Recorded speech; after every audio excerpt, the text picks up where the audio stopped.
Hey there, YouTube family, and welcome to another Kevin Strong show. This is a different one. The title of this one is The Illusion of a Normal Society. I've been thinking about this for a long time. I've done videos about this before, but we're going to talk about so much that has been taken from us and how we've lost our way within the last 4 years. And I think that inflection point was when the healthcare crisis basically started in 2020. So if you're new to the show, welcome. I'm your host, Kevin Strong. Think about subscribing to my channel if you have not. Please consider hitting the like button so you get bell notifications when I do decide to release my videos, which is typically once a week. So what are some of the things I want to discuss as the theme to support what I'm talking about? Freedom of movement. We all remember back during 2020 when they told us it was going to be temporary, that was only going to be for a couple of weeks. It turned out to be for a long period of time. People were in those I call them the diaper masks over their face. People were getting into fights, whether or not they got the jab, just crazy things like that. People's freedom of religion was stricken from them, whether they were Protestant, Catholic, Jew, Muslims, you pick it, it didn't matter. The proverbial father of the government said, hey, you cannot assemble because we have this pandemic that's only killing, I don't know, 2 or 3% fatality rate, but basically turned the whole world upside down. So as I guess I would consider myself somewhat of a libertarian. Used to be ultra conservative. I think I'm more centered in the middle. That's why I say push away to left, push away to right. Everything will be all right. I consider myself more of a center type person. Give me new information to make a new decision. What makes sense? What's plausible? What's rational? Not just based on emotion or just how I feel about something. I don't think feelings is what this country needs at this point in time in order for society to prosper and to get center balanced again. That's just my humble opinion. There's no civility. People can't have a difference of opinion. Some people view the left as their champion of freedom and democracy. Some people feel the right is their champion of freedom and democracy. You pick whatever. It really doesn't matter. I think both sides have quite a bit of corruption, and there's a lot of historical data to support that. I just do not understand why so many people get gaslighted because someone has a different point of view when it comes to politics. I brought this example up once before, so I'm going to bring it up again because it's been a long time, I think over a year, because I was in a mall in the greater Washington area, actually in Kent, the city of Kent, and these two gentlemen were arguing politics as I was passing by. And obviously one guy was for the right, one guy for the left. True story. And I kind of just looked at him. He said something crazy. It was a Democrat. And I was just like, you don't really believe that. So he went on to tell me why he felt a certain way. Not that I, at that point in time, was advocating that I was on the right, but what he was saying didn't make any sense. So the way I kind of diffused the situation, I said, let me ask you a question. And as I explain the story to you, I'm also talking to my audience. And hopefully this will resonate with you. And if it doesn't, hey, I can't help you, homie. You used to be my homie, but now you act like you don't know me. I asked this gentleman who was clearly in his 70s. He said that he had a loving wife, which is rare nowadays, somebody to really be in your corner and really believe in you, not put anybody else first. That in itself is a goddamn UFO, but that's for a different conversation. Found somebody who believed in him, long-term, great marriage. He had financial security for him and his wife, but he was a Democrat. So I looked him in the eye, and from one man to another, I said, congratulations on having a healthy, sustainable, long-term, fulfilling marriage. Congratulations on having secured your financial future for yourself and your wife, because that is important. So tell me all of these things that you're proud of. Tell me how you can make a cause and effect correlation between your personal accomplishments and your political affiliation. So you mean to tell me if you didn't vote Democrat and you would have voted Republican, you wouldn't have been married for 40 years? Are you telling me that if you voted Republican and didn't vote Democrat, that you was not secured financial security for yourself and for your family? What the hell does that have to do with your personal success? You are responsible for your financial security, and you're the reason why you have it. You and your wife probably had a lot of ups and downs, but through it all, you guys decided to stick together. It wasn't because of politics, it's because you both felt that the marriage was worth saving. I think too many times people get gaslighted on politics and religion because both of those are a convenient excuse to escape personal accountability. I have a very, very close friend in my family who's a doctor. Those who are in my circle of influence know who that is. And he's definitely a Democrat. And I threw that question at him and he had to tap out. He goes, yeah, you're right. I never looked at it that way. So you mean to tell me you wouldn't have been a doctor if you would have been a Republican? It has nothing to do with it. You did that. You deserve that credit, regardless if you vote for the left or the right. Conversely, a lot of things that are not in your favor probably has nothing to do with the left or the right also. That's also personal accountability. That's why I say it's so easy for people to get gaslighted when you talk about religion and politics, because a lot of people don't want to take personal accountability for their shortcomings. I haven't used this analogy in a long time, but before I get to it, I want to talk about a little bit more about politics. We've got three assassination attempts on former President Trump. This is an abomination. We've become comfortably numb, as my thumbnail said, about the destruction, the systematic destruction of society and how we view things. When has it ever been okay to wish somebody's death because they have a different political view than you do? This is just crazy. We watch it on TV like, hey, guess what? This was the second attempt on Trump. Who's playing football tonight? Hey, this is the third attempt on Trump. Hey, who's playing football tonight? I mean, we just pass over this stuff as though it's no big deal. I think we've seen so much destruction and just things that just don't make society. I think we got to the point where nothing shocks us anymore. We've just become immune to just everything that's abnormal. And I think we're heading down a really, really, really dark path. I don't see any light in the immediate future. I think we need financial austerity because the government, both sides, are just spending way too much money. That is going to continue at the expense of taxpayers. You just cannot make this stuff up. So the analogy I'd like to share with you before we slide over to some stock information, because I kind of share that stuff with you guys on a weekly basis now.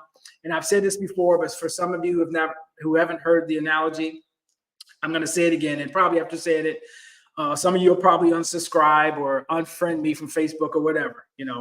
Too bad. Get over it. So here we go. Most of your problems start at 6 o'clock in the morning. And the analogy I use for that time frame is that when I used to have my tagline saying, keep your credit score up and your debt down, these problems that you're dealing with now that seem insurmountable because of high debt and it's hard to get a job now and all these other things, this stuff started months, years, and decades ago, hence 6 o'clock in the morning. But most of us procrastinate. We wait 1, 2, 3, 5 years, 10 years, 20 years. We don't do anything proactively to put ourselves in a better situation personally and professionally. And that clock is ticking.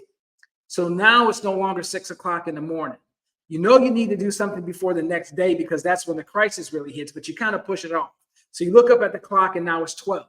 And it's getting kind of hot, but not uncomfortable to the point where you need to do something.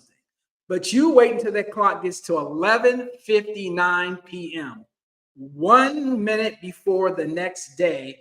And then you want all of these social programs to come to your rescue. You want to get on YouTube and talk about how unfair things are. And that is a valid point, but you must address, how did you get there? Let me repeat that once again, ladies and gents. How did you get there? Because are you really a victim if you're complaining that your rent went up $300, but you spent the last 20 years never having $1,000 in the bank for an emergency fund? How in the hell do you do that? But somehow you went on vacations, you go to Starbucks, you do all these things that are counterproductive. You spend more time consuming liabilities than assets, while that time is ticking from 6 o'clock in the morning to 12 to 11:59. And it's so convenient to watch YouTube channels and watch other people around you who have done similar things say, yeah, this is unfair. But that group, all of them had the same problem as you at 6 o'clock in the morning. I had a really good friend back in Ohio, and I told him one time, I said, you know what? The only people I've had disagree with me about financial security, about taking your health serious, are the people who are not healthy or overweight, or people who don't have enough money. It's funny how somebody who has a hell of a lot more money than you and you're striving for financial security. I'm not talking about materialism. I'm talking about making sure you have enough money to have a quality of life for yourself and if you have a significant other in your life. I'm not talking about making money the focus point of your life. I'm chasing financial security because I want to be secure, not because of materialism. There's a discernible difference between the two. I hope you understand that. But what I was telling this person is that people who have money understand that. It's the middle class and the people who have this class envy who don't see it that way. When have we become a society when it's so damn appropriate to vilify somebody who's taken more risk and worked harder than you have? I've done plenty of videos talking about that book, The Millionaire Next Door. 2/3 of the millionaires in the United States are self-made. They don't come from money. They embrace delayed gratification. They don't go on vacations. They don't buy expensive cars. They line things up and do things through a systematic process. That's how you accumulate wealth. You can't succumb to this FOMO mentality, fear of missing out. You can't follow the herd. You can't do all that stuff, but we do all these things. We wait till it's 11:59, and then we want to push back and see ourselves as a victim. So that's going to do it for that portion of the show because it's almost getting about 12 minutes into this video. Let me slide over here and share some of the financial stuff that I did this week and what I'm doing next week. And then we're going to wrap this up in the Kevin Strong Show. So I hope you guys are enjoying this video. Once again, like I said, if you are enjoying the content, please consider subscribing, hit the like button. And if you agree or disagree, please leave a comment and I'll do my best to address it. So let's see here. The first one I had did, which was, I think it was XOP, it was an oil stock. Let me pull this up here. Okay, let me give my mouse a time to adjust. Why is this thing still saying target on here? 1 second, guys. Let's try this again. Sorry about this.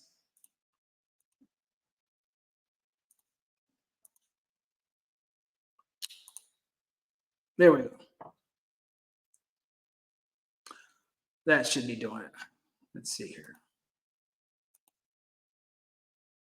Yep.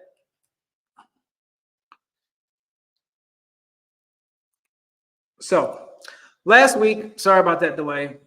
I was talking about XOP. I was in a position where I thought it would go negative, which it did.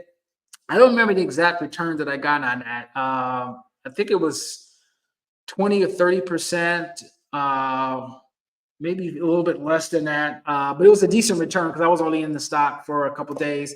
I jumped into Boeing during the week. Let's see here. Here's Boeing stock. And as you can see here, Boeing's kind of flat. I thought it was going to slightly pop up a little bit. I was in it for a day.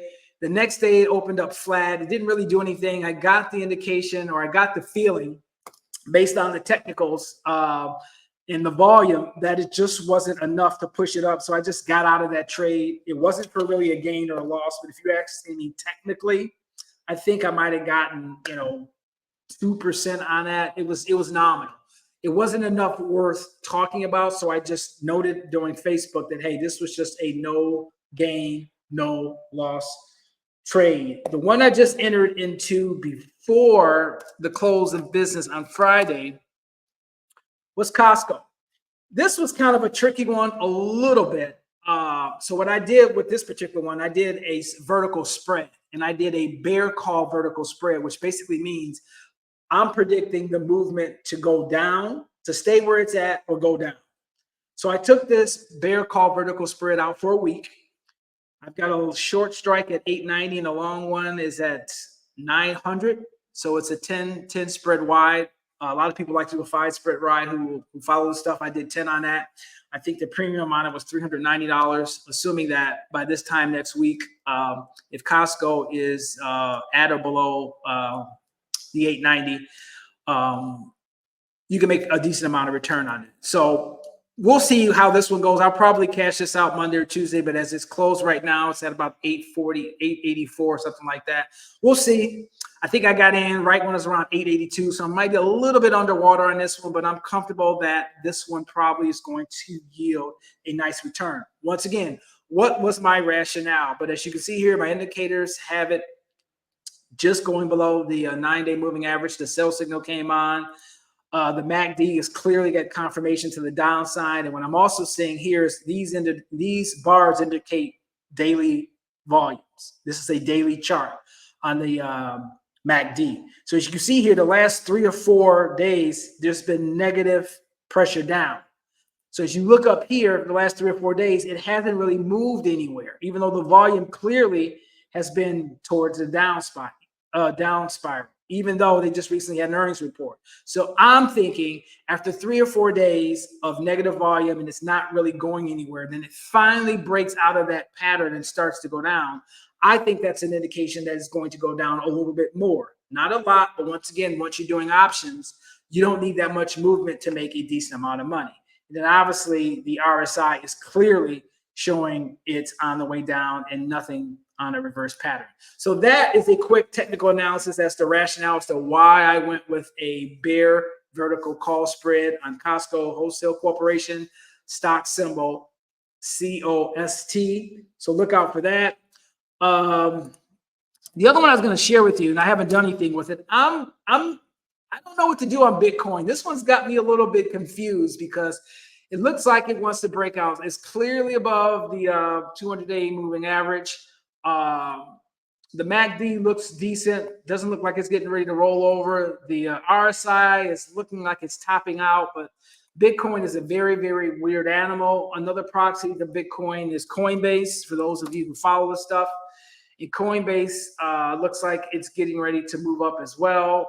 But in the after hours, you can see right here at the bottom right, it is a little bit under pressure. So I'm on the fence with Bitcoin. Not to say that I'm not a long-term believer, but I'm just looking at this from a trading standpoint for the next 3 to 5 days. So what I am putting my money on is Costco right now.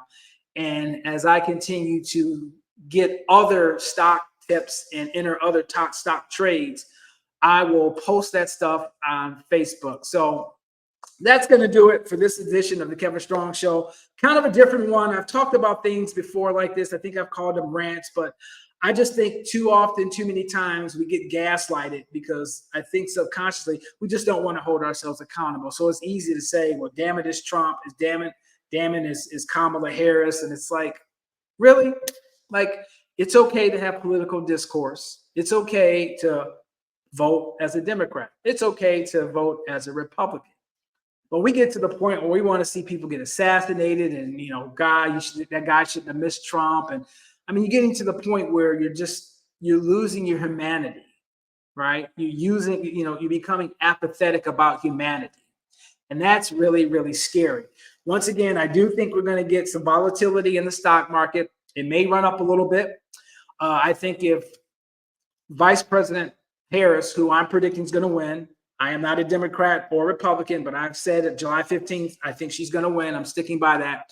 I don't think the stock market is going to run up in the end of the year as if Trump was to get in. But I think either way, by the first quarter of 2025, you're going to see a significant pullback in the stock market. And we're going to be in a bear market for quite some time. So get your finances in order. Once again, keep your credit score up and your debt down. If you enjoyed this edition of the Kevin Strong Show, show me that you appreciate me putting these videos out by consider hitting the subscribe button and the like button. And please feel free to leave a comment because I will respond to each and every one of them.